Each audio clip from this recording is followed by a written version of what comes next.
We're going to now shim up right ascension. You can see I've got a payload on it. The payload is balanced because we're going to be taking the gear assembly in and out. When you take this gear out, this gear has nothing holding it.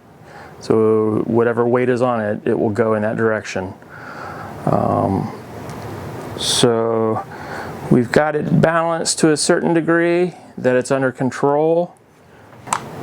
Now that we've got right ascension balanced, we have our worm gear assembly loosely in here, held just slightly in alignment with the 1/4 bolts in the back. We don't want them tight. We want to be able to pull this down to insert our shims and then push this back up to engage the right ascension assembly gear or worm wheel. So here's what we're going to do. We're going to take, I've been calling it the worm gear assistant. It's a spring-loaded 3D printed part. Do not have the wiring assembly block in there yet. You want this part down on that shelf. You want to have this kind of,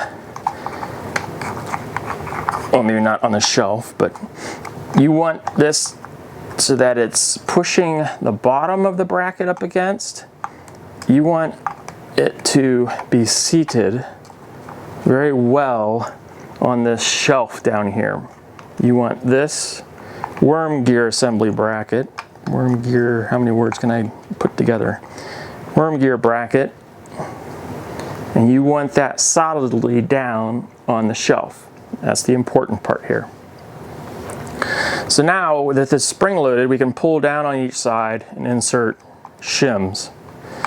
Right now, if I try to wiggle this gear or pulley, there's no backlash. The worm gear is right up against the worm wheel.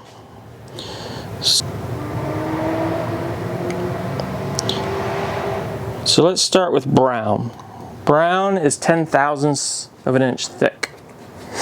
So we're going to pull this down, insert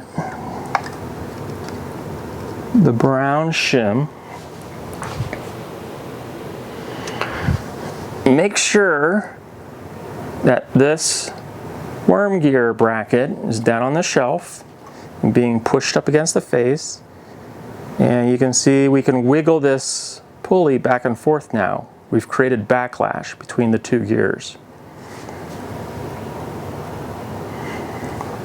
Now, the reason why we are putting our payload up here is flex. There's going to be some amount of flex inside the bearing assembly of RA that this worm wheel is going to come down into the worm gear.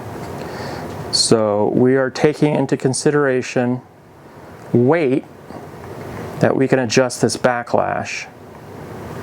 Now if we want to, that is probably pretty good, but let's see. Let's just keep demonstrating different backlash. So we'll go down, that was 10/1000ths, we'll go down to blue, that's 5/1000ths, that's half. Insert that one, and we'll insert that one.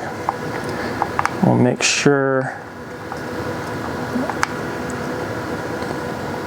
our bracket is on the shelf. And you can see we have no backlash. So 5/1000ths is too tight. Now we can start combining shims. If we want to sneak up on, so that was 5. Let's add green, which is 3.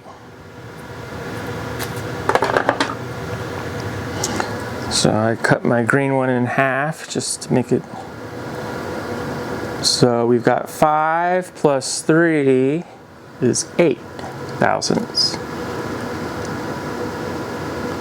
Okay. Nice and up there tight. Do we have backlash?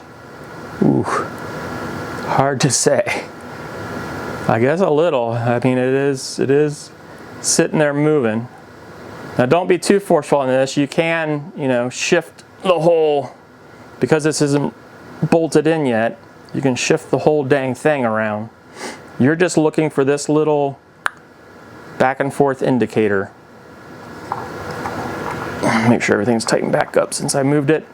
And I mean, I would say I would want more backlash than that. So that was a total of 8 thousandths. So you can see how we can combine these shims, get just about any number we want. Oops, let me pull the other green.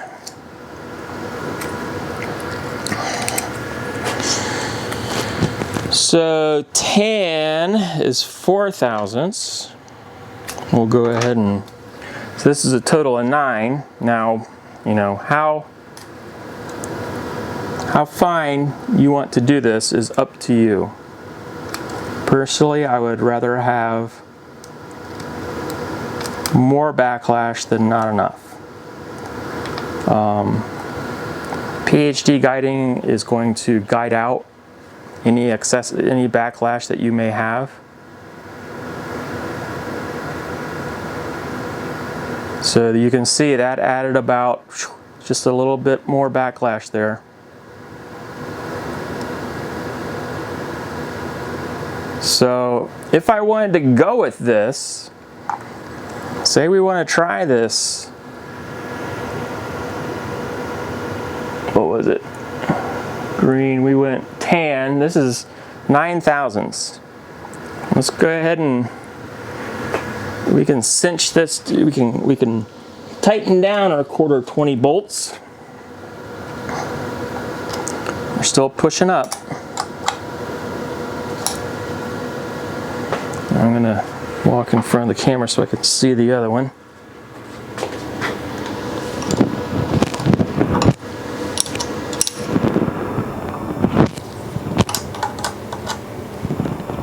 Okay.